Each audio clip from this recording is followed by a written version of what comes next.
Me llamo Valentina Cordero Reyes, tengo 34 años, y durante mucho tiempo pensé que el peor día de mi vida había sido el 14 de junio de 2016, en el auditorio del Tecnológico de Monterrey, Campus Monterrey. Ese día me gradué como arquitecta. Había trabajado 6 años para pagarme la carrera yo sola, dando clases de dibujo técnico los fines de semana y trabajando medio tiempo en un despacho de la Colonia del Valle. Mis papás, Arturo y Lucía Cordero, estaban sentados en primera fila. Y mi hermana menor, Renata, estaba a su lado, como siempre. Cuando terminó la ceremonia, mi papá subió al pequeño templete donde algunos padres decían unas palabras para sus hijos graduados. Yo sonreía, nerviosa, esperando escuchar algo bonito. Lo que dijo fue esto. Estoy orgulloso de mi hija Valentina, aunque sinceramente, todos sabemos que la que tiene verdadero talento en esta familia es Renata. Valentina se esforzó mucho, hay que reconocerlo, pero el esfuerzo no siempre es suficiente. El auditorio completo se quedó en silencio. Algunas personas voltearon a verme. Sentí que la sangre se me subía a la cara. Mi mamá bajó la mirada. Renata, mi hermana, ni siquiera se inmutó, como si estuviera acostumbrada a que la mencionaran así, en mi propio día. No lloré ahí. No le di el gusto a nadie. Simplemente me quité la toga despacio, la doblé sobre mi brazo, y caminé hacia la salida sin despedirme de nadie. Lo que no sabía en ese momento era que ese discurso no fue un error, ni un mal chiste de mi padre. Fue apenas la punta de algo que llevaba 18 años construyéndose en silencio. Y lo que descubrí meses después sobre por qué mi padre necesitaba humillarme justo ese día, frente a todos, cambiaría para siempre la forma en que yo entendía a mi familia. Para entender ese discurso, hay que regresar mucho antes, a la casa donde crecimos, en la colonia Mitra Centro, en Monterrey. Renata nació 3 años después que yo, y desde que tengo memoria, mi papá cambió con su llegada. No de golpe. Fue algo lento, como agua que se filtra en una grieta hasta que un día la pared se cae completa. Recuerdo tener 8 años y escuchar a mi papá decirle a un tío, esta niña si tiene algo especial, se le nota desde chiquita. Se refería a Renata, que en ese entonces tenía 5 años y apenas estaba aprendiendo a leer. Yo sacaba 10 en la escuela primaria Benito Juárez. Ganaba concursos de dibujo. Era buena en matemáticas. Pero cuando llegaba a mi casa con una calificación perfecta, mi papá decía que bien sin levantar la vista del periódico. Cuando Renata llegaba con un 8, decía que era una niña brillante, solo que la escuela no sabía apreciarla. Papá, saqué 10 en el examen de historia, le dije una vez, debía tener unos 10 años. Qué bueno, mija. Oye, ¿ya viste el dibujo que hizo tu hermana? Mira nada más el talento que tiene esta niña. No era solo comparación. Era una decisión constante, sostenida, de en quien invertir su orgullo. Y yo, sin entenderlo del todo, empecé a hacerme cada vez más pequeña para no molestar, para no competir, para simplemente sobrevivir dentro de mi propia casa. Mi mamá lo veía. Estoy segura de que lo veía. Pero Lucía Cordero era una mujer que había aprendido a no contradecir a mi papá en nada, porque las pocas veces que lo intentó, las discusiones se volvían tan tensas que preferíamos todos quedarnos callados. Lo que yo no sabía entonces era que ese favoritismo no nacía solo del cariño hacia Renata. Nacía de algo mucho más oscuro que mi padre cargaba desde antes de que yo naciera, algo que nadie en la familia se atrevía a nombrar en voz alta. Cuando cumplí 15 años, no hubo fiesta. Mi papá dijo que el dinero estaba complicado ese año. 8 meses después, Renata cumplió 12, y le hicieron una fiesta en un salón de la colonia country con más de 100 invitados, mariachi y un vestido traído de Ciudad de México. Yo aprendí a no pedir nada. A los 16 años empecé a dar clases de regularización de matemáticas a niños del vecindario para tener mi propio dinero. A los 17 trabajaba los sábados en una papelería de la colonia Obispado. Guardaba cada peso en un sobre escondido debajo del colchón, porque sabía que si algún día quería estudiar una carrera universitaria, tendría que pagármela yo misma. Y así fue. Cuando terminé la preparatoria y anuncié que quería estudiar arquitectura en el Tecnológico de Monterrey, mi papá simplemente dijo, esa escuela es muy cara, Valentina. Nosotros no podemos con eso.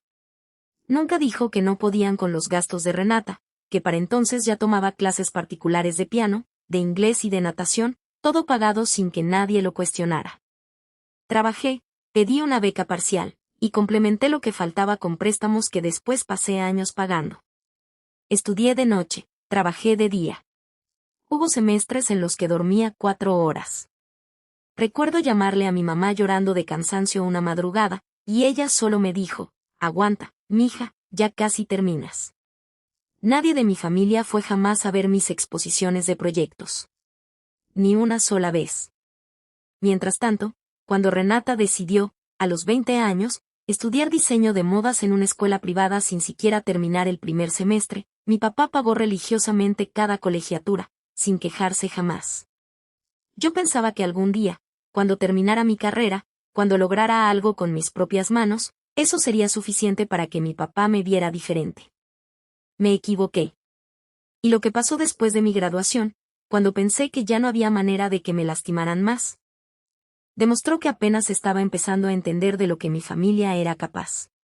Un año después de mi graduación humillante, Renata anunció que se casaba con un muchacho de San Pedro Garza García, de una familia con dinero, dueños de una cadena de gimnasios. Mi papá, que según él no podía pagarme una carrera completa, gastó lo que después supe fue más de $1.000.000 en esa boda. Un salón en el Club Industrial, banda en vivo, 14 mesas, un vestido de diseñador traído de Guadalajara. Yo fui, por supuesto.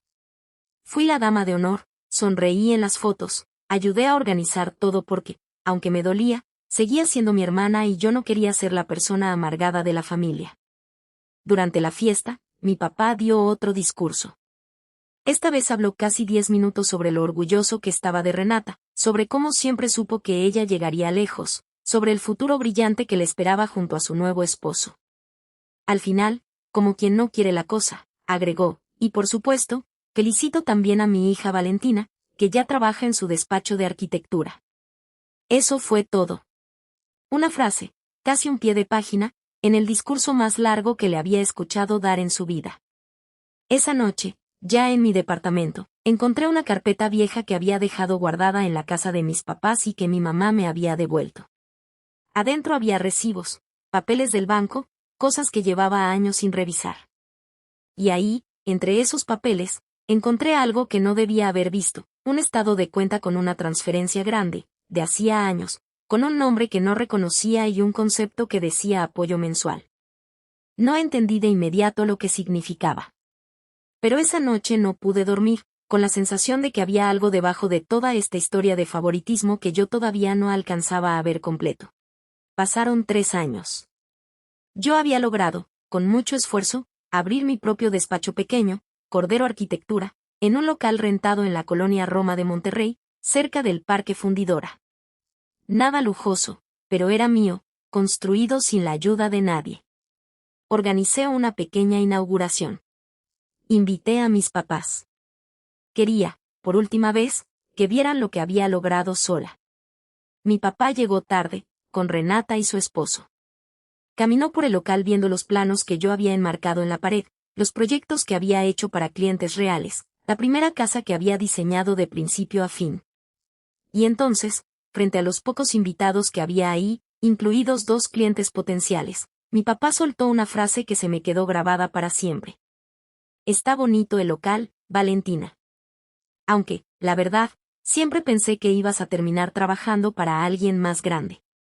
No sé si esto te va a alcanzar. Uno de mis clientes potenciales, una señora que estaba interesada en remodelar su casa, cambió su expresión por completo. Días después, canceló el proyecto sin dar explicación clara. Esa noche, después de que todos se fueron, mi mamá se quedó un momento conmigo, ayudándome a recoger. Y por primera vez en mi vida, después de 3 copas de vino que se había tomado en la inauguración, mi mamá me dijo algo que no debía. Valentina, hay cosas de tu papá que tú no sabes. Cosas de antes de que nacieras. ¿Qué cosas, mamá? Ella me miró, y por un segundo pensé que finalmente me lo iba a contar todo. Pero se arrepintió. Nada, mija. Ya es tarde, mejor me voy a mi casa. Esa noche no dormí. Sabía que había algo, Una verdad completa que llevaba toda mi vida escondida detrás del favoritismo hacia mi hermana. Y estaba decidida a averiguar qué era, aunque eso significara desenterrar algo que mi familia había pasado décadas ocultando. No confronté a nadie de inmediato. En lugar de eso, hice algo que sorprendió a toda mi familia: dejé de ir a las comidas dominicales. Dejé de contestar las llamadas de mi papá. Seguí hablando con mi mamá, pero con distancia. Renata me escribió varias veces, preguntando por qué andaba tan rara. Nunca le respondí con la verdad completa. Solo le dije que necesitaba tiempo. Durante esos meses, mientras me alejaba de mi familia, hice crecer mi despacho con una disciplina que no sabía que tenía. Tomé cada proyecto como si fuera una prueba de que mi padre estaba equivocado. Renové la imagen de mi negocio, contraté a un asistente, gané un concurso pequeño de diseño sustentable organizado por el municipio de San Pedro. Al mismo tiempo, empecé a investigar por mi cuenta. Fui al banco donde mi papá tenía cuenta desde hacía años, un lugar donde yo también había abierto mi primera cuenta de adolescente. Con paciencia, y aprovechando que todavía tenía acceso a documentos viejos de la familia guardados en una caja que mi mamá me había pedido que le ayudara a organizar, empecé a juntar piezas. Encontré recibos de un colegio privado en Saltillo, con el apellido de una niña que no era Renata ni yo. Encontré cartas viejas, algunas escondidas en el fondo de una caja de zapatos, firmadas por una mujer llamada Marisol. Con cada papel que encontraba, la imagen se volvía más clara y más dolorosa. Y entendí, con el estómago revuelto, que el favoritismo hacia Renata nunca había sido solo sobre Renata. Era sobre una culpa que mi papá cargaba desde mucho antes, una culpa que había decidido pagar conmigo, sin que yo jamás supiera por qué. Mi mamá se quedó viendo los papeles un largo rato antes de hablar. Tu papá tuvo una relación, antes de que yo me embarazara de ti, con una mujer que se llamaba Marisol. Cuando yo quedé embarazada, él la dejó a ella, pero Marisol también estaba embarazada, unos meses antes que yo. Tuvo una niña.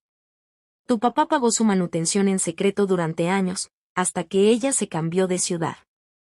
Sentí que el piso se movía bajo mis pies. ¿Tengo una hermana que no conozco? La tuviste. Murió de leucemia a los 9 años, mija. Tu papá nunca lo superó. Y tú naciste casi al mismo tiempo que ella. Cada vez que te veía crecer, veía lo que la otra niña nunca pudo ser. Creo que, sin saberlo, sin querer, siempre asoció tu existencia con ese dolor. Y cuando nació Renata, años después, para él fue como si pudiera empezar de nuevo, sin esa sombra encima. No lloré en ese momento. Estaba demasiado en shock. 18 años de humillaciones, de comparaciones, de sentirme insuficiente, tenían una explicación que no me disculpaba nada, pero que finalmente le ponía nombre al vacío que siempre había sentido sin entender por qué. Esa noche entendí que no podía seguir cargando una herida que ni siquiera era mía originalmente. Había llegado el momento de hablar con mi papá directamente, cara a cara, sin más silencios protegiendo a nadie. Le pedí a mi papá que nos viéramos, solos, en un café de la Colonia del Valle. Llegó puntual, algo que nunca hacía. Creo que mi mamá ya le había avisado que yo sabía la verdad. Mamá me contó lo de Marisol. Y lo de mi hermana, le dije, sin rodeos, apenas se sentó. Mi papá se quedó callado un largo rato, con las manos alrededor de su taza de café, sin tomarla. No es una excusa, Valentina, dijo finalmente. Sé que no lo es. Pero cada vez que te veía lograr algo, cada vez que crecías sana, fuerte, brillante, algo en mí no podía celebrarlo del todo. Porque pensaba en ella. Y en vez de hablarlo, en vez de ir a terapia como debía haberlo hecho hace 20 años, elegí alejarme de ti sin darme cuenta de que te estaba destruyendo poco a poco. Papá, entiende algo, le dije, con la voz temblando pero firme. Yo no tengo la culpa de que ella haya muerto. Y pasé toda mi infancia sintiendo que no era suficiente, cargando un dolor que ni siquiera sabía que existía. No, papá. Lo que no entiendo es por qué nunca fui suficiente para ti, cuando lo único que hice toda mi vida fue esforzarme para que me vieras. Mi papá lloró. Fue la primera vez en mi vida que lo vi llorar. Me pidió perdón, no una vez, sino varias veces, y me dijo que quería, si yo se lo permitía, empezar de nuevo, ir juntos a terapia familiar, reconstruir lo que se pudiera. No le dije que sí de inmediato. Le dije que necesitaba tiempo, que sus palabras no borraban 18 años, pero que estaba dispuesta a intentarlo, despacio, con límites claros. 6 meses después, en una comida familiar organizada por mi mamá, mi papá pidió hablar frente a todos, incluida Renata, que hasta ese momento tampoco sabía la historia completa.